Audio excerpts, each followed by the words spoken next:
Bueno, procediendo con el tema necesidades educativas especiales, el punto clave de este tema es entender que cuando un alumno presenta un ritmo de aprendizaje muy distinto a los alumnos de enseñanza regular y a la vez los recursos disponibles en la escuela no son lo suficientes para apoyarlo, sea en la adquisición de un contenido, en el desarrollo de un conocimiento, de una habilidad o una actitud que están establecidos dentro del programa de estudio, requiere prácticamente de una atención, y a eso podemos determinar como alumno de necesidades educativas especiales. Prácticamente aquí el alumno presenta un ritmo diferente de aprendizaje. Puede ser que sea muy lento su aprendizaje, o puede ser que ocurre una distorsión al momento que está llevando su proceso de aprendizaje, o alguna función cognitiva no está prácticamente llevando a cabo su labor como debe ser, y esto va a impedir que alcance el nivel de aprendizaje según su etapa evolutiva y según el nivel de estudio en el cual se encuentra. Entonces, en la Ley Orgánica de Educación Intercultural, prácticamente se clasifican las necesidades educativas especiales. Por un lado, las necesidades educativas especiales no asociadas a la discapacidad son las siguientes. Y esas las podemos denominar como dificultades en el aprendizaje.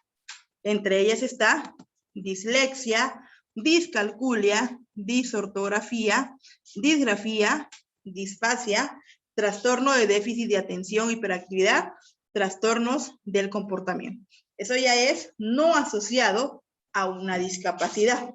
Estamos hablando de una dificultad específica en el proceso de aprendizaje. Ya las necesidades educativas especiales asociadas a una discapacidad está la discapacidad intelectual, física motriz, auditiva, visual o mental, o multidiscapacidades, y a la vez trastornos generados del desarrollo, como puede ser autismo, síndrome de Asperger, entre otros que podemos encontrar. Cuando hablamos del término prácticamente discapacidad, hacemos referencia a disminución en lo que son capacidades.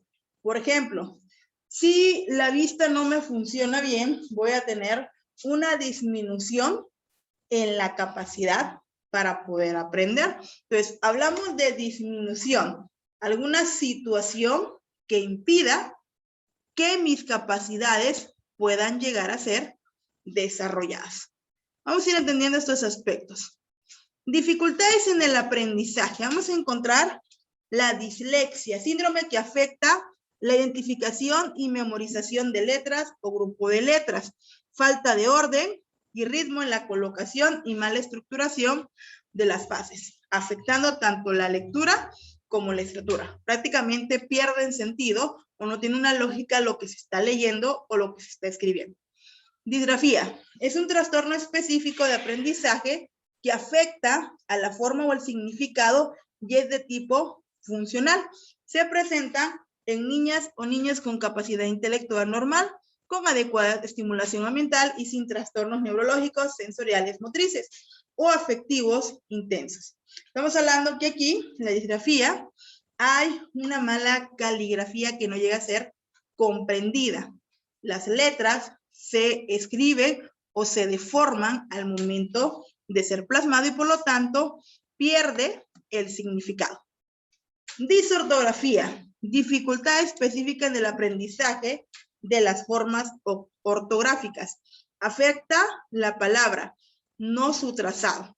Se manifiesta por el desconocimiento o negligencia de las reglas gramaticales.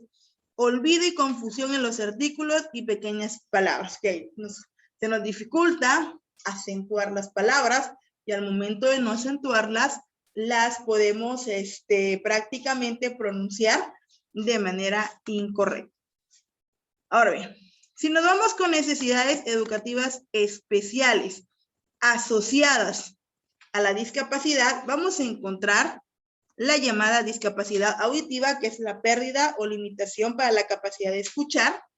Una persona con discapacidad auditiva es aquella que no puede escuchar normalmente debido a algún tipo de anormalidad en el órgano de la audición. Discapacidad intelectual se caracteriza por limitaciones significativas, tanto en el funcionamiento intelectual como en la conducta adaptativa. Muchos de los rasgos de su conducta, podemos poner un ejemplo, no va acorde a lo que es su edad.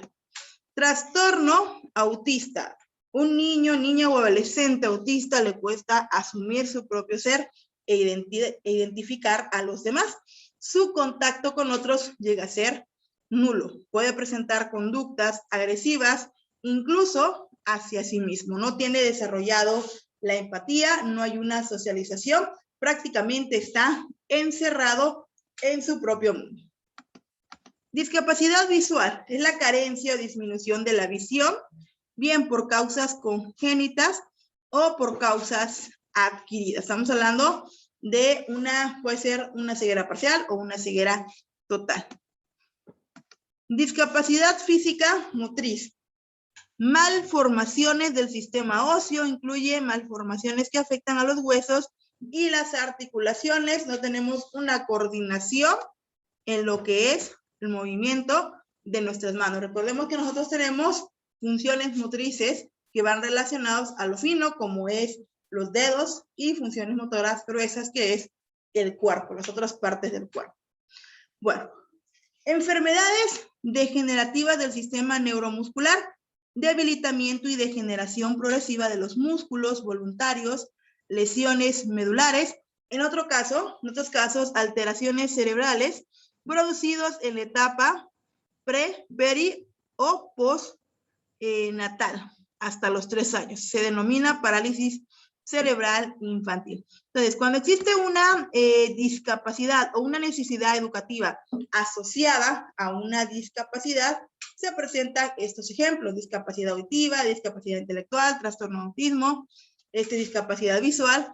Pero cuando hay una necesidad educativa no asociada a una discapacidad, hablamos aquí de dificultades en el aprendizaje, como dislexia, disgrafía, disortografía, déficit de atención, hiperactividad, entre otros.